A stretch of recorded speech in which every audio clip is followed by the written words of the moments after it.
여자의 후손. 우리 다 알다시피 여자의 후손은 누굴 이야기합니까?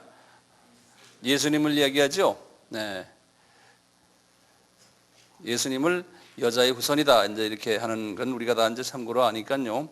오늘은 제가 자세하게는 안 하고 그냥 이렇게 섭렵하는 그러한 시간을 가지겠어요.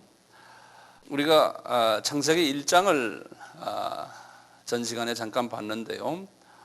오늘은 그 창세기 2장과 관계돼 가지고 신학적으로 몇 가지 좀 짚고 넘어가야 될 부분들이 좀 있어요. 특히 그 아담의 창조와의 관계에 있어서요. 우리가 좀 참고로 알아야 될 것이 한두 개가 있어요. 그걸 좀 제가 참고로 말씀드릴 테니까요. 그렇게 준비해 주시길 바랍니다. 이 그 아담을 이야기하면서요. 과연 그 아담이 한 분이냐? 안 그러면 이 아담이 두 아담이냐? 이런 그 학설이 있어요. 그래서요, 전통적으로는 아담은 한 분이다. 그런데 그 전통이 아니면서도 또 많은 신학자들 중에서요, 그렇게 하면은 성경이 풀리지가 않는다라고 보고 아담의 두 아담설을 이야기하는 분들이 있어요. 그래서 여러분들에게 내가 참고로 그냥 두 아담설을 말씀을 드릴게요. 저도 거기에 대해서는 100% 거기에 확신이 없지만 이거는 우리가 이 학문을 서로 이야기하는 걸로 생각하시고 참고로 알아두시길 바라요. 그 아담 전에 아담과 또 하나님이 또 아담을 다시 말하면 이거 다른 말로 표현할게요. 우리가 지금 아담을 6째 날에 만들었잖아요. 네, 만들었는데 그 아담이 과연 누구냐? 창세기 2장 7절에 또 아담을 이야기하는 게 있거든요. 여호와 하나님이 흙으로 사람을 지으시고 생기를 그 코에 부어 넣으시니 사람이 생명이 된지라는 이 아담은 또 누구냐? 그래서 이제 전통적으로 한 아담을 한 분의 아담이에요. 한 분의 아담을 이야기하는 이분들의 이 전통적인 개념은 뭐냐면 창세기 1장 26절, 27절에서 말하는 아담과 이 아담이 있어요. 창세기 2장 7절에서 말하는 아담과 이 아담은 동일한 아담이다. 이렇게 보는 거예요.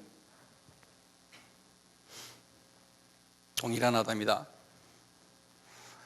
이제 1장에서는 그 아담을 하나님이 형상대로 이렇게 지으심을 받았다 하고는 일반적으로 말씀을 우리에게 이제 가르쳐 주시고 2장에서도 자세히 설명을 했다. 이렇게 보는 거예요. 그러니까 2장은 1장에 한 연결된 설명 부분이다. 이렇게 보는 전통적인 학설이에요. 이런 학설이 있고요. 이렇게 하다 보면 또 성서적으로 또 안 풀리는 부분이 있다. 그래가지고 두 아담설을 설명하는 분들이 또 꽤 많아요. 이 아담설을 뭘 말하냐면요. 영어로는 제가 영어로 먼저 가르쳐 드리게 풀이란 건 미리 전이라는 소리죠. 풀이 아다마이트 그래요. 아다마이트, 프리 아다마이트 이런 말 쓰는데 이거 한국말로 하면은 아담 전 사람들 이런 개념이 아담 전 사람들. 이것이 뭐냐면 창세기 1장 26절에서 27절에 아담은 이 사람은 이 아담이란 뜻이 사람이란 뜻이거든요. 아담 하는 말이 사람이란 뜻이에요. 그래서요, 이 창세기 1장 26절과 27절의 이분들은 아담 전의 사람들이고, 요분들은 창세기 2장 7절의 아담과 다른 사람들이다 이렇게 보는 거예요. 그래서 이제 요 2장 7절의 사람을 아담아이츠라 그래요. 여기 이제 아담 후손들, 아담과 이제 그 후손들 이렇게 나가요. 여기 이제 2장 창세기 2장 7절의 사람들이. 그럼 이게 어떻게 다르냐? 왜 다르다고 보느냐? 이렇게 볼 때요. 이제 이분들이 이렇게 생각을 해요. 이게 다 연구 대상인데 이것 때문에 이제 그 여러 가지 논란들이 좀 있어요. 요 창세기 1장 26절 27절에는 하나님의 그 생기를 불어넣었다는 말이 없다는 거예요. 그렇기 때문에 이 두 그룹은 다른 그룹이라. 어떻게 다르냐? 이분들이 이 아담 전 사람들은 하나님의 자녀들이 아니라는 거예요. 사람의 모양은 있지만, 그런데 이제 문제는 이제 여기 나와요. 우리의 형상대로 만들었다 그랬잖아요. 그랬잖아요. 그러니까 하나님의 형상대로 만들었다. 그 형상은 뭘 말하냐? 그러면 하나님의 성품, 하나님의 그 자비로우심, 또 사랑이 많으심, 어떤 때는 하나님도 화를 내시잖아요. 화내시고, 일반적인 성품들 다 갖고 있다는 거예요. 그렇지만 2장 7절의 아담은 하나님의 생명을 집어넣은, 하나님의 생명은 성령님 아닙니까? 그 성령님을 집어넣어서 만들어진 사람과 성령님이 없는 사람과는 차이가 있다는 거예요. 그러니까 소위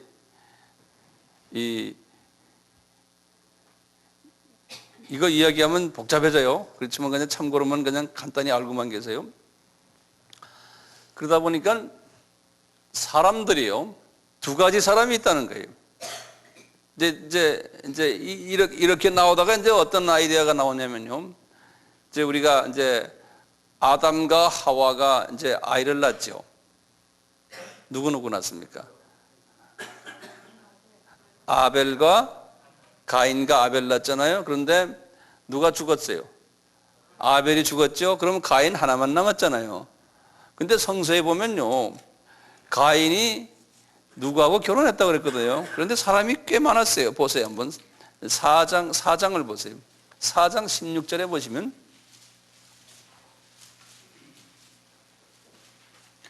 가인이 여호와 앞을 떠나 나아가 에덴 동편 놋 땅에 거하였더니 아내와 동침하니 그가 잉태하여 에녹을 낳은지라. 가인이 성을 쌓고 그 아들의 이름으로 성을 이름하여 에녹이라 하였더라. 에녹이 이랏을 낳고 쭉 나오죠. 라멕이 또 아들을 낳고, 여기 보면 주변에 사람들이 있었어요. 근데 이제 일반적으로 물어봐요. 우리가 전도할 때도 물어봐요.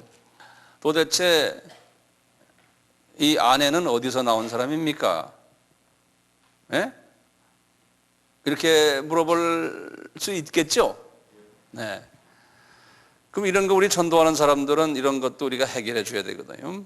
그래서 전통적으로는 뭐라고 그러냐면요. 이제 그걸 좀 적어 놓으세요. 전통적으로, 아담과 하와가 아이를 가인과 아벨만 낳은 것이 아니고 아이를 많이 낳았다는 거예요. 성경엔 기록이 안 돼 있지만. 그러니까 이제 딸들도 많이 낳으면 그 중에 딸 하나하고 이제 근친 결혼했다. 형제 간에. 이렇게 이제 이해하는 것이 전통적인 이해예요. 전통적인 이해고요. 또 아담 전 사람들이 있다라고 보는 사람들의 그분들의 그 견해는 뭐냐? 가인이 하나님이 영이 없는 아담 전의 사람들과 그 중에 자녀와 결혼했다는 거예요. 그러니까 사람이 많았다는 거예요. 예. 이렇게 지금 보는 거예요. 그러면 조금 더 복잡해져요. 이제 좀 보시면 여기까지는 잘 따라오세요? 예.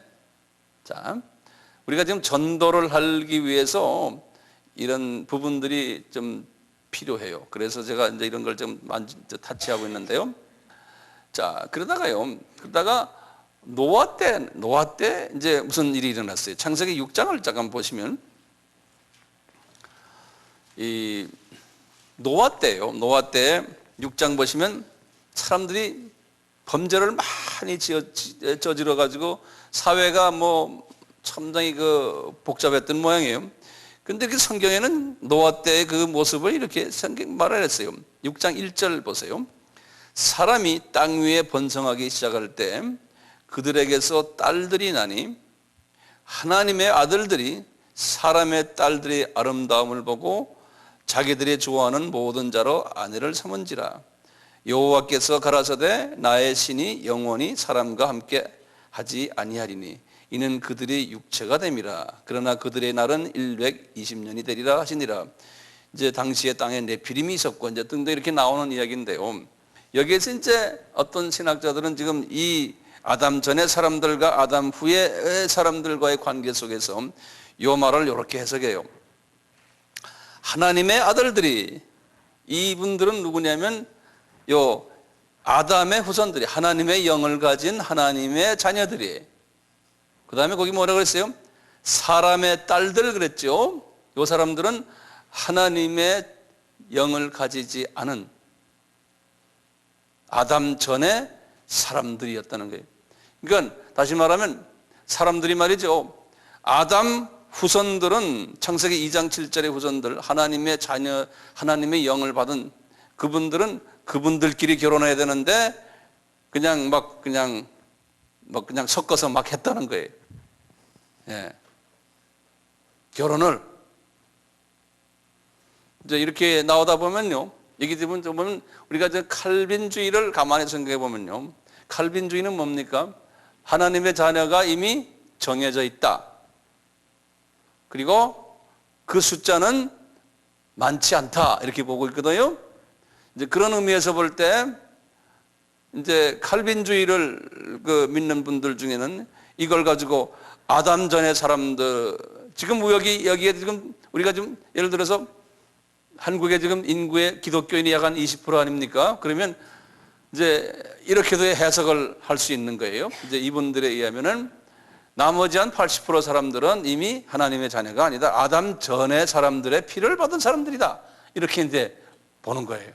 그리고 이제 하나님의 자녀들은 이게 요 아담의 그 성령의 피를 받은 하나님의 이미 요즘 창세기 2장 7절의 사람들이다. 이렇게 보는 아주 극으로 이제 그렇게도 해석하는 사람도 있어요. 요거 이해가 되시는지 모르겠네? 이해가 되세요? 예? 네. 그러니까 이것은 날 보고 그럼 목사님은 어떤 의견을 가지고 있습니까? 그럼 나는 대답 못해요. 나도 잘 모르겠어요. 네. 왜냐하면 조금 가다 보면 더 복잡하게 돼요. 또 어떻게 복잡하게 되냐면 보세요. 만약에 이제 이렇게 됐다고 가정을 할 때, 자 보세요. 노아 때요. 노아 홍수 때 어떻게 됐어요? 어쨌든 다 죽었어요. 이 사람들이 아담 전에 태어난 사람이나 아담 후에 2장 7절 사람이나 이거 전에 어쨌든 다 죽었어.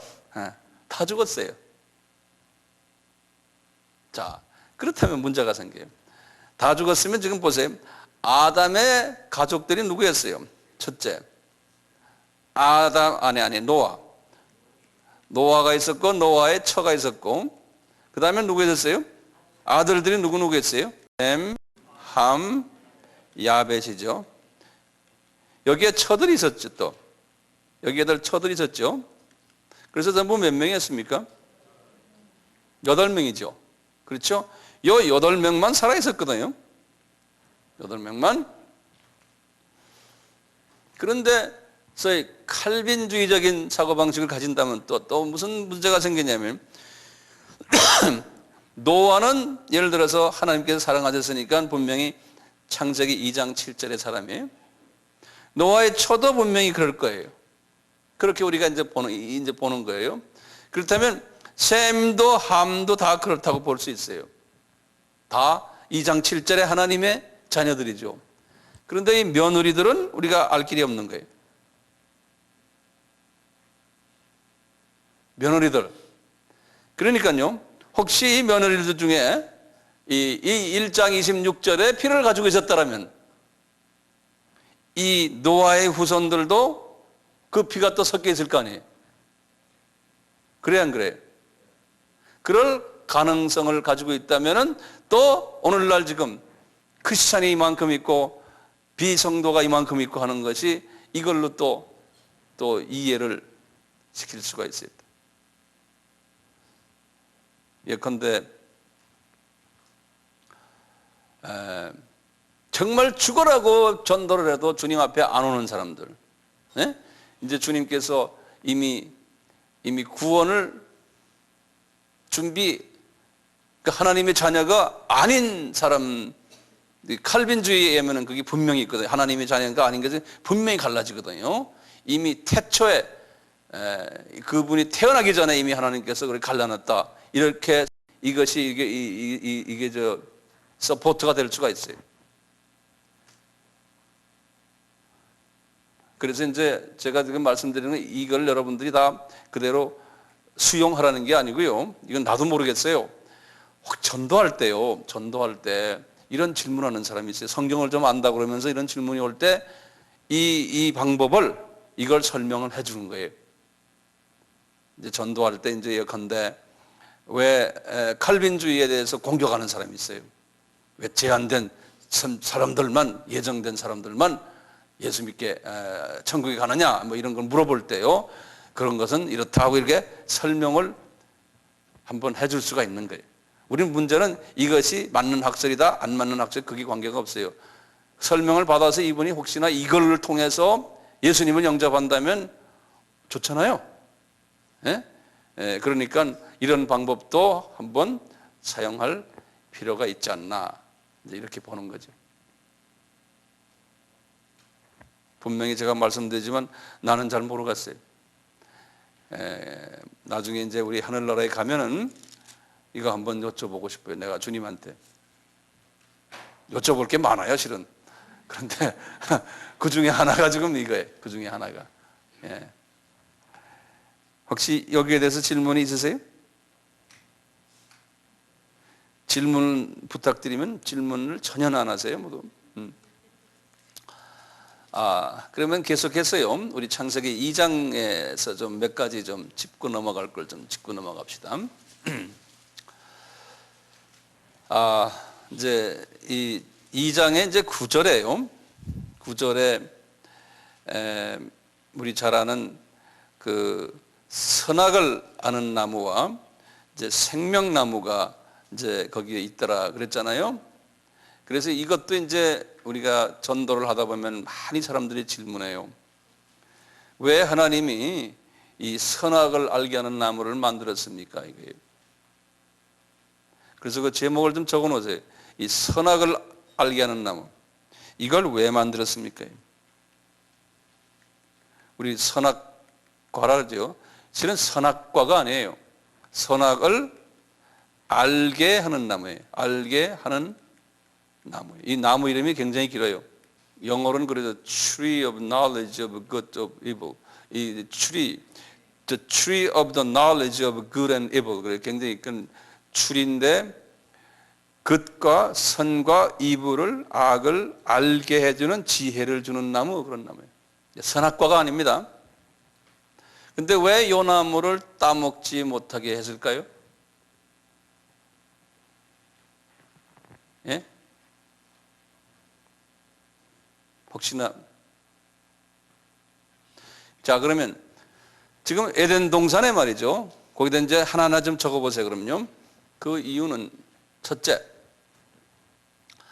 에덴 동산에 성령님도 계셨지만 악령도 있었어요. 에덴 동산에.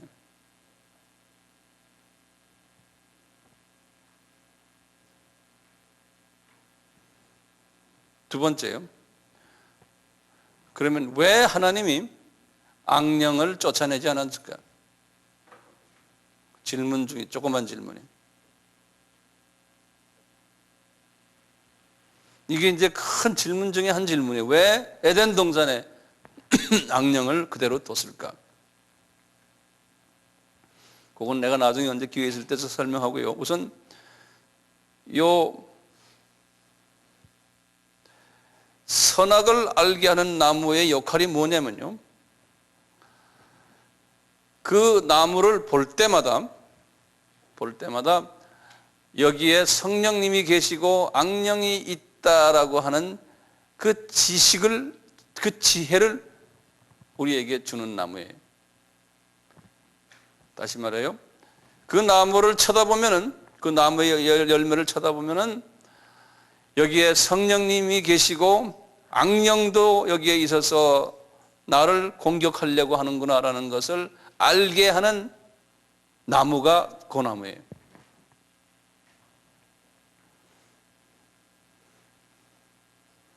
그러면 그 나무만 쳐다보면 악령이 있든 없든 관계가 없죠. 그 나무만 쳐다보면은 하나님이 나에게 악령을 쫓아내는, 악령을 대항할 수 있는 힘을 부여해줘요. 그 나무가. 예. 그러니까 주님이 그랬어요. 그 나무를 절대로 먹어서 없애지 말라는 거예요. 왜냐하면 너한테 손해라는 거예요. 예? 그러니까 요 나무는 절대로 먹으면 안 된다는 거예요. 너한테 손해다는 거예요. 자, 그럼 오늘날이요, 오늘날 요 선악을 알게 하는 나무가 뭡니까? 우리에게는? 네? 우리에게는 하나님의 말씀이에요. 하나님의 말씀이에요. 성경 말씀이에요. 그러니까 성경 말씀이 그렇게 중요한 거예요. 그러니까 하나님이 마귀를 이렇게 우리에게 던져줬지만 오늘날도요, 하나님의 말씀에 의해서 마귀를 쫓아낼 수가 있어요, 우리가요. 그리고 마귀의 존재를 우리가 알 수 있고, 그놈들이 말씀으로만 우리가 무장되어 있으면 그놈들이 우리를 공격 못해요.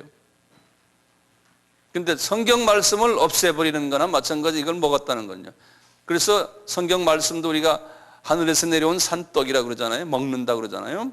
똑같이 이 선악을 알게 하는 나무는요, 이것은 없으면 안 돼요. 우리에게 도움을 주기 위해서 주신 거예요. 그러니까 하나님은 그러면 처음부터 마귀를 없애버리고 선악을 아는 나무도 필요 없게 그거 우리에게 주지 않으면 되지 않습니까? 또 이렇게 나올 수 있잖아요. 처음부터 마귀를 거기다 왜 집어넣었으면 아예 없애버려야지.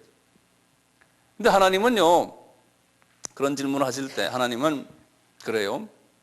우리가 인격을 가지고 있기 때문에요, 하나님은 우리 피조물들은요, 그냥 가만히 놔두면요, 창조주를 가까이 하질 않아요. 그냥 자유로 놔두면요. 그렇기 때문에 이 피조물들은 이 부패성이 있기 때문에요, 피조물들은 가끔 하나님이 이렇게 좀 누굴 통해서든지 건드려 놔야 돼요, 이렇게. 뭐가 좀 이렇게. 그래서 하나님의 도움을 필요하도록 만들어 놔야 돼요. 그래야지만 하나님 가까이 와요. 우리 어항에도 그 좀 특별 고기 하나 있잖아요. 좀 그 어항을 다른 고기들 괴롭히는 고기요. 그걸 꼭 집어넣어줘야 된다고 그러잖아요. 그러듯이 그래서 하나님이 이 사탄이 이렇게 타락을 해서 사탄이 된 후에 하나님이 그것을 하나님의 뜻을 이루시기 위해서 하나님께서 피조물들을 더 하나님과 가까이 만들기 위해서 그대로 좀 허락해 놓은 거예요. 그렇지만 사탄을 이길 수 있는 도구는 주셨어요. 그것이 선악을 알게 하는 나무예요. 그것만 딱 보고 있으면, 거기에 의지만 하면은 너는 사탄 지배할 수 있다는 거예요. 그러니까 우리한테 도움이 되기 위해서 그 사탄을 주셨지만 그 사탄을 이길 수 있는 무기까지도 우리에게 주셨어요, 하나님이. 그래서 그것만 보고 있으면 된다는 거예요. 그런데 우리 사람은 자유의지를 가지고 태어났기 때문에 그 의지를 잘못 발동한 거죠. 자유의지를 가지고 있었기 때문에요. 자, 사탄의 계견은 뭘까요, 그러면? 사탄이 가장 원하는 게 뭘까요? 예? 그 선악을 알게 하는 나무만 없애버리면은 사탄은 자기 정체가 드러나질 않아요. 이 에덴 동산에서. 그렇기 때문에 사탄은 그 선악을 알게 하는 나무를 없애기 위해서 최선을 다하고 있는 거예요. 하나님이 그걸 아세요.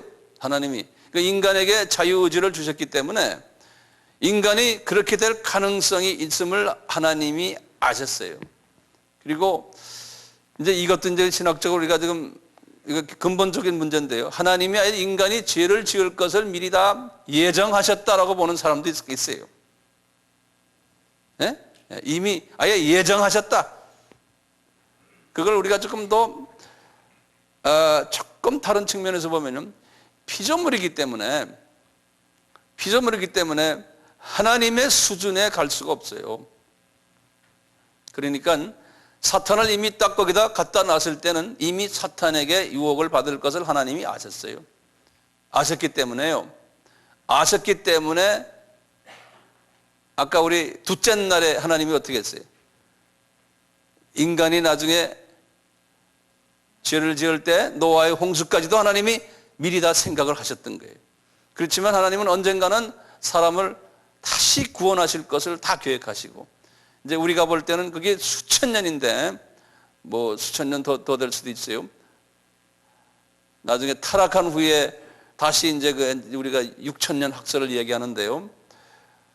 어쨌든 하나님이 인간이 타락할 것을 미리 아셨던 것만은 사실이에요. 그 가능성을 하나님이 보시고서 하셨던 것 같아요. 자, 다시 말해요. 마귀가, 이 사탄이 가장 원했던 것이 이 선악을 알게 하는 나무를 없애버리는 거예요. 그래서 이제 여자를 유혹했죠. 그 부인을. 왜 부인을 유혹했을까요? 남자를 유혹하지 않고? 여기에 대한 질문도 있죠. 그러면 이제 이렇게 이야기를 해요. 여자가 더 감수성이 있다, 감정적이다, 남자들보다 이지적이 아니다라고 일반적으로, 요새는 다르지만 옛날에는 여자가 더 그랬던 것 같아요. 요새는 여자가 더 남자보다 더 센데요. 그 당시에는 그렇지 않았던 것 같아요. 네. 자, 그런데 재밌는 게 그 3장 1절에 보면은 그 뱀에 관한 이야기가 나와요. 뱀이 여자에게 물어가라되 하나님이 참으로 너더라 하며 쭉 나오는 얘기죠. 그런데 보면 그 뱀이 가장 들짐승 중에서 간교하였더라 이런 말을 해요. 왜 하필이면 성경에서 이런 말 썼을까요? 그 다음에 뱀, 왜 뱀이라고 이야기했을까요?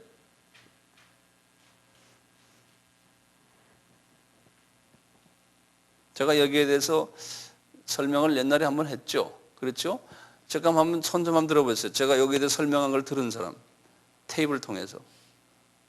예, 몇 사람이 있군요. 예. 이걸 그냥 넘어가 버릴까요? 시간이 없어서. 근데 이것도 그런 넘어가긴 또 그렇고. 들은 사람 4분밖에 없네요. 그러니까 평소에 제 테이프를 안 들어서 그래요. 예. 거기 어디에 나오죠? 여자의 후손에 나오죠. 네, 그 테이프에 나오죠. 자세하게 나오죠. 그러니까 그 테이프는 제가 여기서 다 설명하면 시간이 없어서요. 간단하게 제가 그냥 말씀드리면요. 이 사탄이요. 사탄이 이 동물 속에 들어간 거예요. 동물의 혼에 들어간 거죠. 그런데 동물의 혼도요. 뭐 돼지 같은 도로 돼지 혼이나 또는 혼이 다 다르거든요. 혼의 그 모습이요. 그러니까 가장 혼이 간교한 모습에, 간교하다는 게 이게 나쁜 의미가 아니에요. 아주 그러니까 머리가 명석하고 이 상황 판단 잘하고 이런 의미에서의 이 간교거든요. 여기서는요. 가장 동물 중에서 가장 재치가 있고 상황 판단자라고 영리한 동물이 뱀이었어요. 그러니까 그런 혼 속에 이제 들어간 거예요.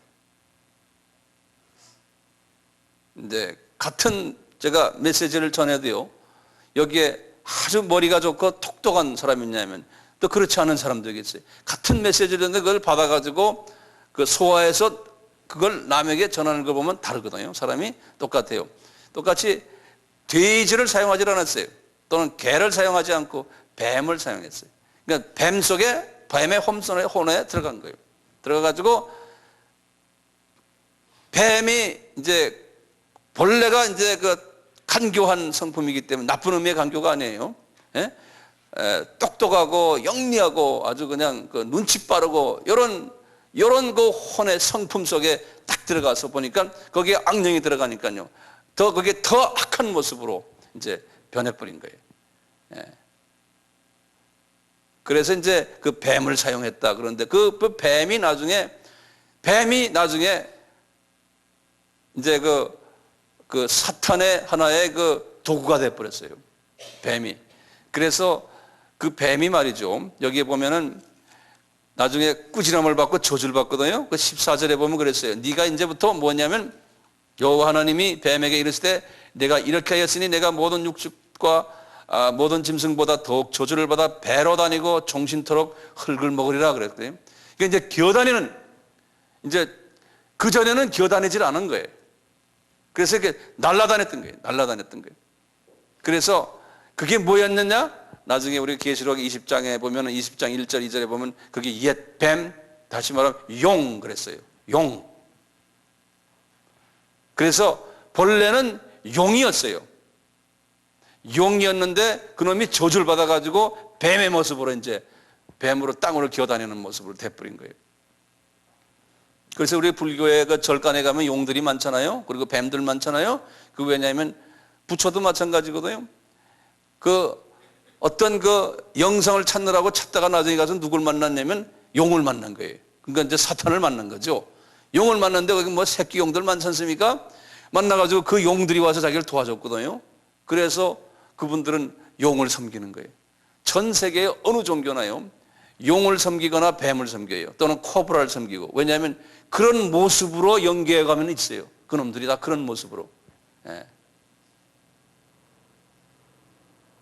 그래서 우리가 영화를 뜨고 보면은 이 마귀들이요, 용의 모습으로, 뱀의 모습으로, 코브라의 모습으로 있는 게 보여요.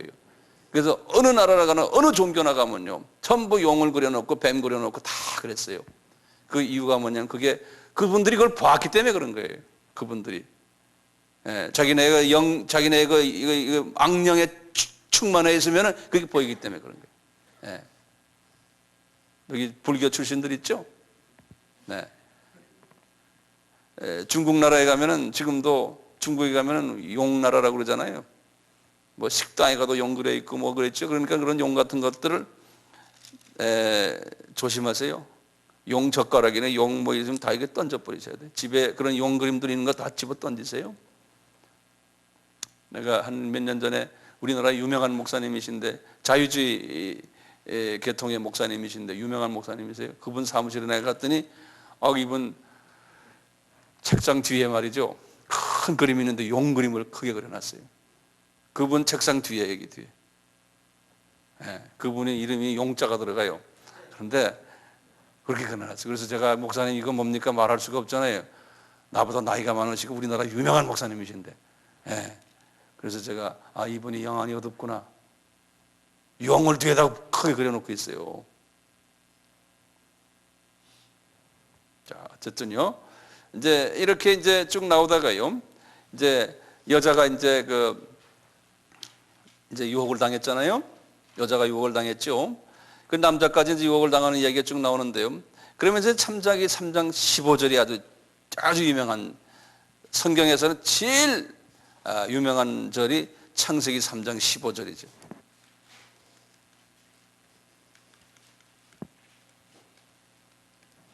창세기 3장 15절이죠. 이 절을 우리 한번 뭐 다 아는 걸 제가 이렇게 복습하는 겁니다. 오늘 시간에는 이제 15절 제가 읽겠습니다. 내가 너로 여자와 원수가 되게 하고 너희 후손도 여자의 후손과 원수가 되게 하리니 여자의 후손은 내 머리를 상하게 할 것이요 너는 그의 발꿈치를 상하게 할 것이라 하시고, 여기 지금 보시면은 요 말씀이 상징적으로 요 말씀이 상징적인 말씀이면서 요 말씀이 소위 예수님을 이제 여자의 후손으로, 마리아의 후손으로 보내주시는데 십자가에서 피를 흘리실 것을 지금 말씀하시는 장면이 창세기 3장 15절이에요. 여기 제가 잠깐 요거 좀 설명해 드릴게요. 이 14절에 보면 여호와 하나님이 그랬죠. 참 신기한 게 그 여호와 하나님이 누구라고 그랬어요? 제가 지난 시간에 말했죠. 지난 학기인가? 예수님이라고 그랬죠. 기억나시죠? 이 예수님이 지금 하시는 말씀, 성자 하나님이 지금 누구한테 말씀하세요? 15절에 보면 내가 하니까 여호와 하나님이, 예수님이 너로 여자와 원수가 되게 하고 그랬어요. 지금 예수님이 자기 자신에 대해서 지금 말씀하시는데 보시면 너로 할 때 너가 누굽니까? 너가 누구예요? 뱀이죠. 그렇죠? 예. 너로 여자와 원수가 되게 하고, 그러면 여자가 누굽니까? 여기에서 문자적으로 보면 그 여자가 누구예요? 하와죠. 그대로 문자적으로 보면요. 여자와 원수가 되게 하고. 그런데 성경에 보면요. 하와 하면요. 하와라는 뜻이 뭐냐면요. 생명이라는 뜻이에요. 하와라는 뜻이에요. 하와가요. 그래서 영어로는 life 그래요. 이 생명이라는 뜻인데 이 생명이 누굽니까? 예수님이 뭐라고 그랬어요? 나는 길이요 진리요 생명이다 그랬죠? 그래서 이 하와는 나중에 신약적으로 가면 이게 예수님을 이야기하는 거예요. 또요. 그러니까 예수님이 여러 다각적으로 우리에게 보여주세요. 여러 모습으로요. 그래서요, 다시 말해요. 내가 하면 예수님이 너로, 뱀이에요. 너로 여자와 원수되게 하고, 그러니까 하와와 원수되는데 하와는 생명이라고 그랬거든요. 그래서 하와하는 거는 생명이라는 뜻이에요. 그럼 그 생명은 또다시 신약에서 예수님이 예수와 원수가 되게 하고 그런 소리예요. 그 다음에 너의 후손도, 자, 너의 후손은 뭡니까? 너의 후손, 문자적으로 보면 그대로 뱀의 후손들이죠. 그러니까 뱀의 후손들은 누굽니까? 이제 마귀들이죠. 그렇죠? 예. 마귀들은 여자의 후손과 원수가 되게 한다. 이 여자 하면 아까 여기 지금 여자 하면은 여기에 지금 여자가 하와밖에 없거든요. 실은요. 그렇잖아요. 그러니까 문자적으로 그대로 보면 하와의 후손 그렇게도 돼요. 여러 가지 신학적으로 여러 가지 해석들이 있어요 여기에. 또는 이걸 그냥 신약에 딱 와가지고 하와의 후손이니까 예수님의 후손 아닙니까? 이렇게 보면요. 그런데 이것을 또 다시 여자의 후손으로 신약에서 와서 보면 어떻게 되어 있냐면 여자의 후손은 누구라고 그랬어요? 그게 예수님이거든요. 갈라디아서 4장 4절에 보면 그렇게 되어 있어요. 우리 갈라디아서 4장 4절 잠깐만 봐요. 바울에게 하나님이 말씀하셨어요. 바울에게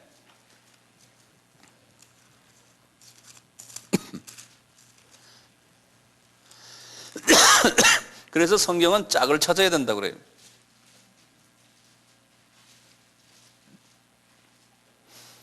이제 갈라디아서 4장 4절에 때가 참에 하나님이 그 아들을 보내서 여자에게서 나게 하시고 율법 아래에 나게 하신 것은, 여기서 보면 여자에게서 나게 하시고, 이런 말은 뭐냐면요, 구약에서나 신약에서나 항상 자녀는 아버지의 자녀예요.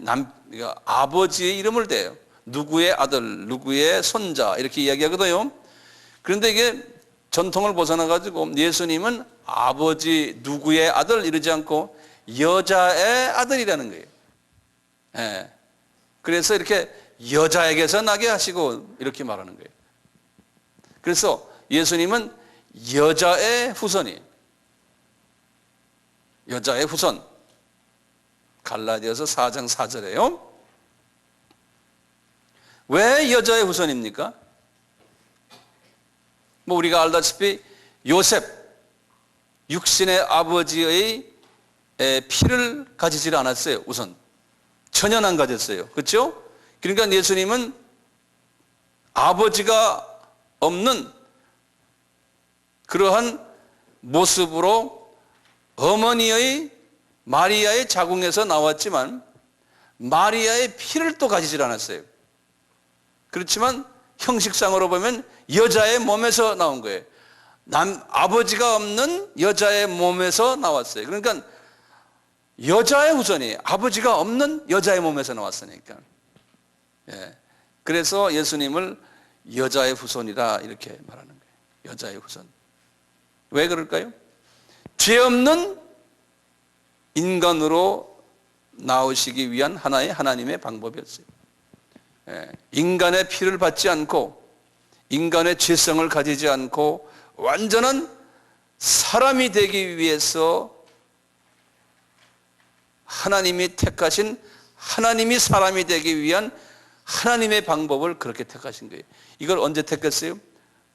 하나님이 아담과 하와가 죄를 짓는 그 순간에 하나님이 이 방법을 택하신 거예요. 이 방법을 택하신 거예요. 그러니까 여자의 후손으로 성자 하나님이 내려오실 것을 이 방법을 택해서 보여주신 거예요. 그리고는 보세요. 여자의 후손과 원수가 되게 하리니 여자의 후손은 내 머리를 상하게 할 것이요 너는 그의 발꿈치를 상하게 할 것이니라. 이 십자가 사건이거든요. 십자가에서 여자의 후손은 이 마귀의 사탄 세력의 급소를 때렸다는 거예요. 십자가에서요. 그러니까 십자가에서 다 이루어지는 거예요. 마귀의 세력을 완전히 무너뜨리는 사건이 급소를 때리는 머리, 브레인을 때려버리겠다는 거예요. 그럼 누가 이겨요? 근데 이 사탄의 세력들은 예수님을 어떻게 발꿈치를 상하게 하겠다는 거예요. 십자가에 이 발꿈치 여기 못 박혔거든요. 발에요. 손에도 박히고요. 그래서 발꿈치를 상하게 하겠다. 그러니까 십자가에서 피를 흘릴 것을 상징적으로 이렇게 보여주신 거예요. 그래서 이 창세기 3장 15절은요. 성경 전체에서 볼 때 등뼈예요. 등뼈. 그러니까 이 말씀 때문에요. 지금부터 시작을 해서 성경 계시록 마지막까지요. 이 말씀이 줄기가 돼가지고요. 등뼈가 돼서 가지 쳐서 나가는 거예요. 이 말씀이. 창세기 3장 15절이. 성경의 등뼈가 되는 말씀이 이 말씀이에요. 여자의 후손으로 예수님이 내려오시겠다는 이 말씀.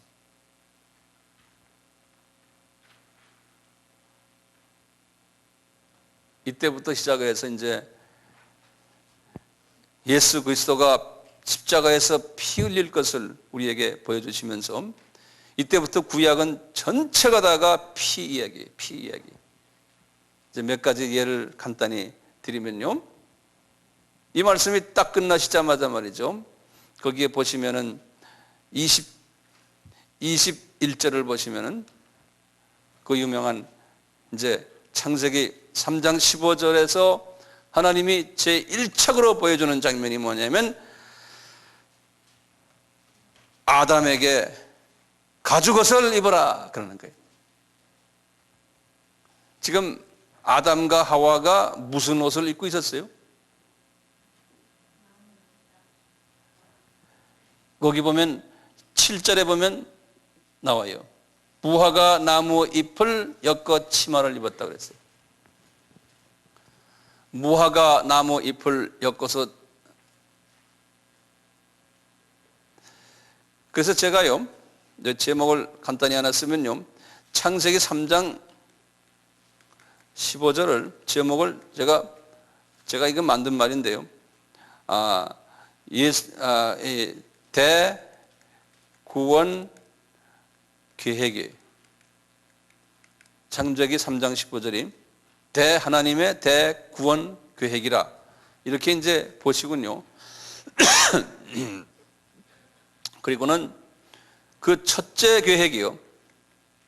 첫째 계획이 지금 창세기 3장 21절이에요. 여기 뭐냐면 가죽옷, 가죽 옷을 지어 입는. 그래서 제가 가죽 옷의 어린 양 이렇게 제가 말을 붙이고 싶어요. 이제 아담이 부끄러움을 면하기 위해서는 동물을 잡아가지고 피를 흘려서 그 다음에 그 피를 흘린 그걸 가지고 가죽 옷을 입었을 때 부끄러움을 면하겠다는 거예요. 그러니까 피 흘릴 것을 아주 유치원, 아주 유치원 수준에서 아담에게 가르쳐 주는 거예요. 피 흘릴 것을. 그러니까 구약은 전체가 피에 관한 이야기예요. 그전에는 피를 흘리지 않고 무화과 나무의 그 잎사귀를 가지고서 입었는데 그거 가지고 안 된다는 거예요. 이제는 피를 흘려야 된다는 거예요. 그리고 두 번째 창세기 4장에 이제 그 다음 장에 나와요. 가인과 아벨의 이야기예요. 창세기 4장이요. 요건 제가 아벨의 어린 양 이렇게 제가 말을 좀 붙이고 싶어요. 아벨의 어린 양. 우리 알다시피 아벨의 제사를 받았잖아요. 가인의 제사는 안 받았지 않습니까? 왜 그러냐? 하나님이 분명히 피를 흘려라 그렇게 지시를 하신 거예요. 여기에는 그런 말이 없어요. 4장에는요. 어디에 나오냐? 우리가 잘 아는 히브리서 11장에 보면 나와요. 히브리서 11장에 아벨의 제사가 아벨은 믿음으로 더 옳은 제사를 드렸다고 그랬어요. 히브리서 11장에 그 믿음장 아닙니까? 그러면 믿음이라는 단어가 중요하죠. 무슨 믿음으로요? 믿음이라는 건 뭡니까? 믿음은 들음에서 난다고 그랬거든요. 그러니까 누가 분명히 말을 했던 거예요. 아버지 아담이 두 아들에게 분명히 말했을 거예요. 얘들아, 너희들 동물 잡아가지고 제사를 드려라 하나님 앞에. 그런데 아벨은 그 말씀을 믿고서 믿음으로 제사를 드린 거예요. 그러니까 그것이 옳은 제사가 된 거예요. 그러니까 피의 제사를 드린 거예요. 그런데 가인은 믿음이 없어서 그냥 자기가 가지고 있는 것을 그냥 그대로 드렸다는 거예요. 피가 없는 제사를 드렸다는 거예요. 그러니까 이제 아벨의 제사는 피의 제사라는 거예요. 그 창세기 3장 15절에 피의 이야기를 계속해서 말씀하시는 거예요. 그러다가 우리가 약 한 1000년 지나서 소위 노아의 홍수 사건이죠. 실은 1600년이지만 창세기 여기 보시면 요것만 하고 오늘 끝내요. 간단하게 제가 창세기 6장 14절 보세요.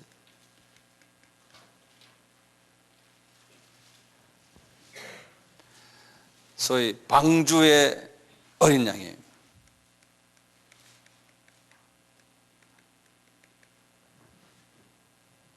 너는 잣나무로 너를 위하여 방주를 짓되 그 안에 간들을 막고 역청으로 그 안팎에 칠하라 그랬어요.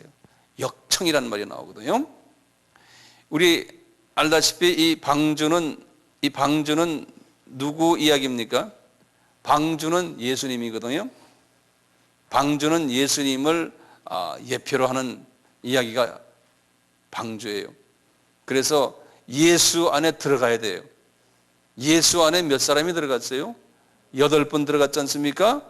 그래서 예수 안에 들어가면은 이 심판, 물의 심판에서 구원받는다는 이야기죠. 그런데 이 방주가 특수한 방주예요. 역청으로 안팎을 칠했다고 그랬어요. 그것도 안팎에, 역청이란 건 우리 아스팔트 같은 이런 거거든요. 아스팔트 같은 거요. 그 역청을 예수 그리스도의 보혈로 보고 있는 거예요. 예수 그리스도의 보혈로 안팎을 칠해야지만 물이 들어가지 않는 심판을 심판의 물이 들어가질 않는다는 거예요. 네. 그래서 거기 보면 칠했다라고는 칠하라 그랬거든요. 구약에서 칠한다는 말이 그 헬라 말로 카파라고 그러는데요. 카파라는 말이 어디에 쓰는 단어인가 하면요, 그 동사가 나중에 우리 제사장들이 이렇게 제사장 제복을 입고 거기에다 동물의 피를 이렇게 발랐다 그랬어요. 그런 이야기를 들었죠. 그때 또 똑같이 카파라는 말을 써요. 그래서 이 방주의 어린 양의 이 역청은 예수 그리스도의 보혈이구나. 그 보혈이 안팎에 칠해져야지만 심판의 물이 들어가서 그 안에 들어간 사람을 멸망시키지 않는다는 거예요. 그러니까 보혈이 심판을 막아준다는 거예요. 보혈이, 그리스도의 보혈이. 그래서 이 대구원 계획인 창세기 3장 15절을 하나님이 이 마귀에게 선포하시고 아담에게 선포하시고 이제 그 일을 말이죠, 이제 순서대로 차근차근히 이제 이루시는 것이 이제 구약의 이야기예요. 자, 오늘은 제가 서론적인 측면만 좀 말씀드렸는데 이제 기회가 되면 또 말씀이 있겠지만 전도와 관계되는 이야기들이기 때문에 제가 이렇게 좀 잠깐 말씀드렸어요. 오늘은 서론적으로 이렇게 이 정도만 아시고요. 우리가 다음 시간에 다시 만나겠습니다.